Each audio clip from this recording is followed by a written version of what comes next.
ಸಂವಿಧಾನ ದಿನಾಚರಣೆ ಅಂಗವಾಗಿ ಬಿಬಿಎಂಪಿ ಕೇಂದ್ರ ಕಚೇರಿಯ ಆವರಣದಲ್ಲಿರುವ ಸಂವಿಧಾನ ಶಿಲ್ಪಿ ಡಾಕ್ಟರ್ ಬಿಆರ್ ಅಂಬೇಡ್ಕರ್ ಅವರ ಪ್ರತಿಮೆಗೆ ಮುಖ್ಯ ಆಯುಕ್ತರಾದ ತುಷಾರ್ ಗಿರಿನಾಥ್ ಮಾಲಾರ್ಪಣೆ ಮಾಡಿ ಪುಷ್ಪನಮನ ಸಲ್ಲಿಸಿದರು.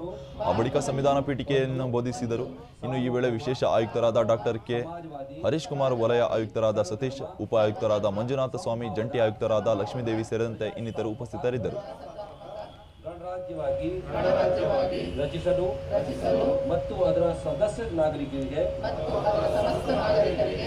ಸಾಮಾಜಿಕ ಆರ್ಥಿಕ ಮತ್ತು ರಾಜಕೀಯ ನ್ಯಾಯ, ವಿಚಾರ, ಅಭಿವ್ಯಕ್ತಿ, ವಿಶ್ವಾಸ, ಧರ್ಮಶ್ರದ್ಧೆ ಮತ್ತು ಉಪಾಸನಾ ಸ್ವಾತಂತ್ರ್ಯ, ಸ್ಥಾನಮಾನ ಹಾಗೂ ಅವಕಾಶ ಸಮಾನತೆ ದೊರೆಯುವಂತೆ ಮಾಡಲು ಮತ್ತು ವ್ಯಕ್ತಿ ಗೌರವವನ್ನು, ರಾಷ್ಟ್ರದ ಐಕ್ಯತೆಯನ್ನು ಹಾಗೂ ಅಖಂಡತೆಯನ್ನು ಭಾರತದ ಸಂವಿಧಾನದ ಪ್ರಸ್ತಾವನೆಯನ್ನು ಎಲ್ಲ ಸಾರ್ವಜನಿಕವಾಗಿ ಓದ್ತೇವೆ.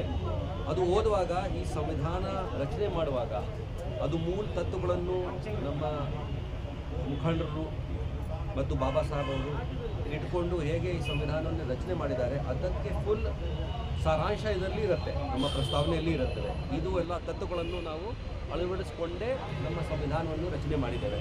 ಹೀಗಾಗಿ ಸಂವಿಧಾನವನ್ನು ಅರ್ಥೈಸಬೇಕಾದ್ರೆ ಆ ಪ್ರಸ್ತಾವನೆ ಓದುವುದು ಬಹಳ ಪ್ರಮುಖ. ಆ ಪ್ರಸ್ತಾವನೆಯೇ